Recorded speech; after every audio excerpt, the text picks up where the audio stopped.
Selamat pagi teman-teman mahasiswa. Berjumpa lagi dengan saya Pak Gregorius Wijayoko. Kita akan kuliah pendidikan agama Katolik ya. Terutama bagi teman-teman mahasiswa yang ada di Stikes Logorejo. Selamat pagi, berkah dalam, salam sehat untuk Anda semua. Nah, karena ini adalah bulan Desember dan sebentar lagi Natal, kita tahu bahwa ini adalah masa Advent ya. Bagi umat Katolik ini adalah masa Advent. Dan tahun 2022 ini di Keuskupan Agung Semarang terutama, tema Advent adalah berjalan bersama, semakin Katolik, semakin Apostolik. Kita akan mencoba eh, mendalami makna Advent ini ya. Kita akan mendalami makna Advent, semakin Katolik, semakin Apostolik ya. Jadi ada tiga unsur yang mau diolah dalam pertemuan Advent ya, di masing-masing lingkungan, di masing-masing komunitas, di lingkungan, baik lingkungan di gereja-gereja maupun komunitas-komunitas yang bersatu untuk merenungkan sabda Tuhan bersama-sama sebelum hari Natal tiba. Tiga unsur itu adalah satu, berjalan bersama, gitu ya. Baik sebagai umat di lingkungan, di paroki, apakah Anda adalah unsur hierarki atau Anda adalah unsur umat awam, itu berjalan bersama. Yang kedua, semakin Katolik.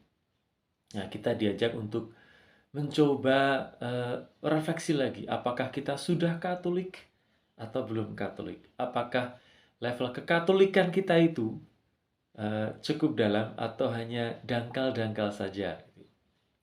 Lalu ketiga, semakin apostolik atau semakin merasul.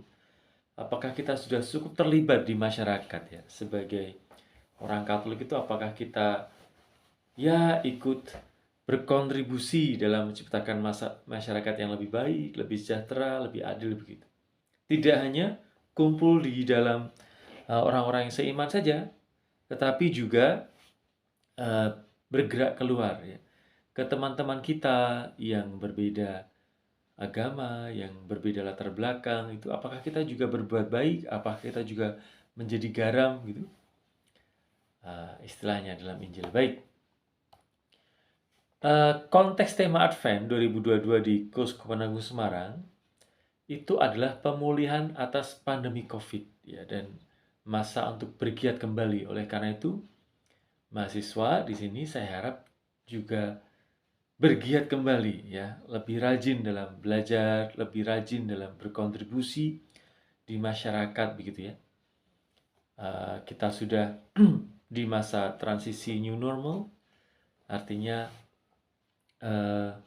ya harusnya lebih kuat daripada kemarin gitu kan, lebih kuat baik secara fisik maupun mental dalam menghadapi masa depan. Kemudian melanjutkan mengemban semangat gereja yang diwarnai dengan pelaksanaan 5 bidang garapan, yaitu kekatolikan. Jadi semakin Katolik, semakin merasul, semakin kebangsaan ya, semakin kita melebur dalam bangsa Indonesia ini. Kerjasama, sinergi, serta profesionalitas Anda yang calon-calon fisioterapis atau calon perawat atau calon ahli farmasi, apakah semakin profesional ya dalam menjalani hari-hari Anda. Semoga setelah Advent ini kita merenung, oh jadi semakin Katolik dan semakin apostolik itu semakin profesional, belajarnya juga semakin baik. Ya, lalu arah pertemuan Advent ini ada 4 ya, pemulihan menggereja, sinodalitas, Adventus, dan gerak pastoral. Ini dia ya, jadi ada 4 pertemuan Advent biasanya. Pertemuan Advent pertama itu biasanya menyongsong kedatangan Tuhan ya, jadi gathering aja. Temanya adalah berjalan bersama. Yang kedua itu biasanya mengarah ke pertobatan. Pertemuan Advent ketiga yang mana minggu ini adalah berjalan bersama dengan sukacita. Nah, kita akan bahas sukacita ini karena di pertemuan Advent yang ketiga. Baru pertemuan Advent yang keempat minggu depan itu berjalan bersama melaksanakan warta keselamatan. Advent ketiga teman-teman, ini minggu ini. Warnanya pink kan? Warnanya pink lilinnya itu artinya gaudete. Apa itu sukacita dalam agama Katolik? Jadi saya sudah berikan di LMS tentang dokumen Gaudete et Exsultate. Nah, kita ringkas saja di sini ya. Jadi apa toh sukacita menurut gereja itu? Ada banyak teori tentang apa yang disebut sukacita, tapi sukacita itu sebenarnya dalam gereja tidak ada bedanya dengan kekudusan. Jadi menurut gereja Katolik, kamu tuh bersukacita bukan hanya karena sudah makan enak gitu ya. Bukan hanya karena sudah menemukan pacar yang ganteng gitu atau pacar yang cakep gitu. Bukan kamu sukacita karena mempunyai uang banyak, bukan. Tetapi sukacita karena hidup kudus. Pak, kalau saya punya uang banyak, apakah tidak boleh sukacita? Ya boleh, ya. Tapi bukankah semua orang itu kalau punya uang banyak juga gembira, juga bisa puas gitu kan? Kalau gereja tidak hanya sebatas itu gitu. Level sukacitanya itu lebih tinggi. Jadi hidup kudus ya.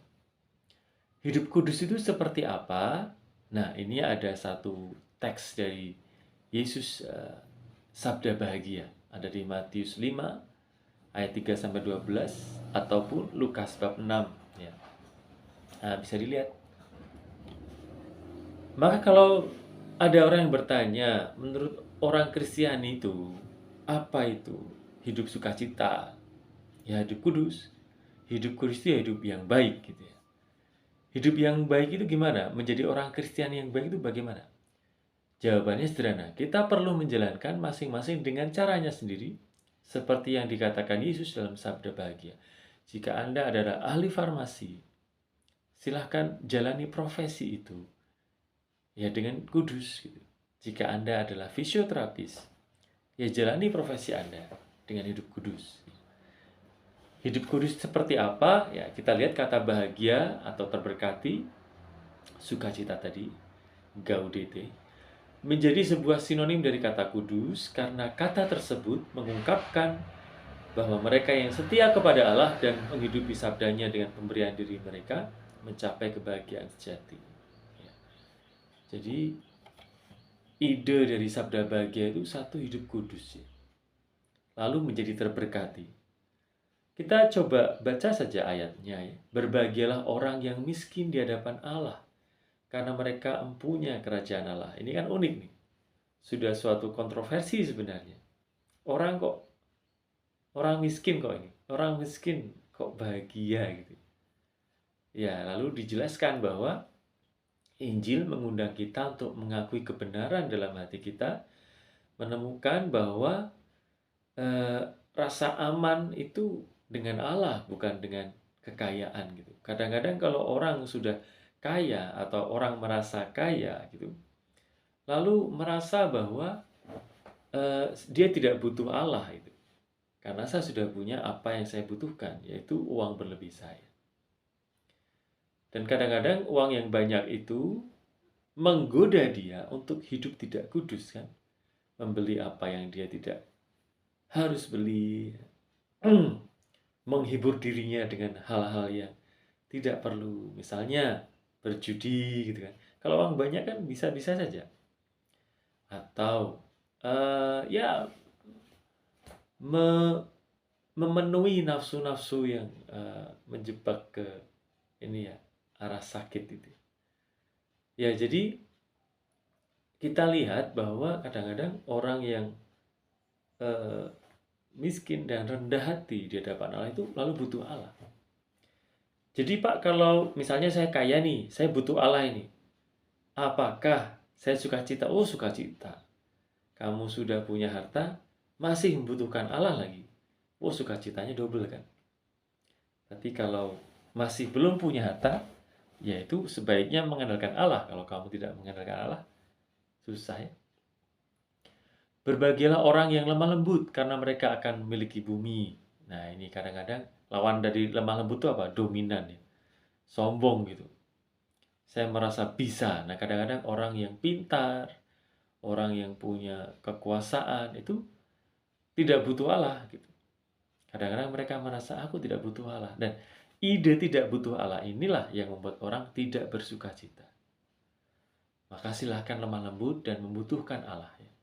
Tidak usahlah menghakimi orang yang berbeda dengan kita. Berbeda suku, agama, ras, apapun itu. Lalu kita merasa lebih dominan daripada agama mereka, kita lebih dominan dari suku mereka. Jangan, agama Katolik tidak mengajarkan demikian. Karena itu membuat kamu tidak lemah lembut. Membuat kamu sombong, membuat kamu merasa lebih daripada yang lain. Di titik itulah ya, kalian tidak bersukacita. Berbahagialah mereka yang berduka cita karena mereka akan dihibur. Sekali lagi sebenarnya idenya adalah biasanya orang yang berduka cita itu akan membutuhkan Allah. Jadi di sabda bahagia ini teman-teman, baik mereka yang berduka cita, mereka yang miskin di hadapan Allah, mereka yang lapar dan haus akan kebenaran, itu orang yang membutuhkan Allah dalam hidupnya. Berbahagialah orang yang murah hatinya karena mereka beroleh kemurahan. Ini juga orang yang sombong tidak butuh Allah itu biasanya tidak murah hati kan. Tapi kalau orang menyadari kehadiran Allah dalam hidupnya, oh Allah itu sungguh murah hati pada saya, memberikan banyak anugerah, dia akan murah hati juga kepada orang lain gitu ya. Jadi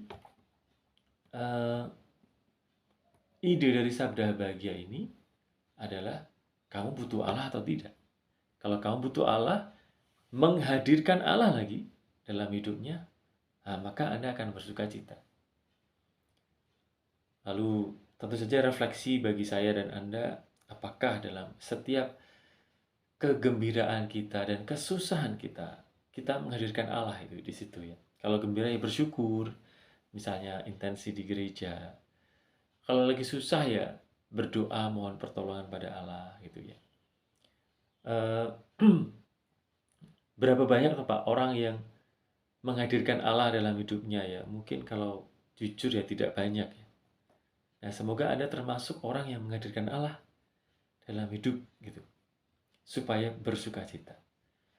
Oke, kita ke penugasan ya teman-teman mahasiswa semuanya. Penugasannya adalah silakan membuat satu renungan Advent ketiga. Nah, saya akan berikan kepada Anda bukunya, lalu Anda baca Injilnya, lalu silakan berikan kepada saya video reaction berupa renungan atas Injil di Advent ketiga ini.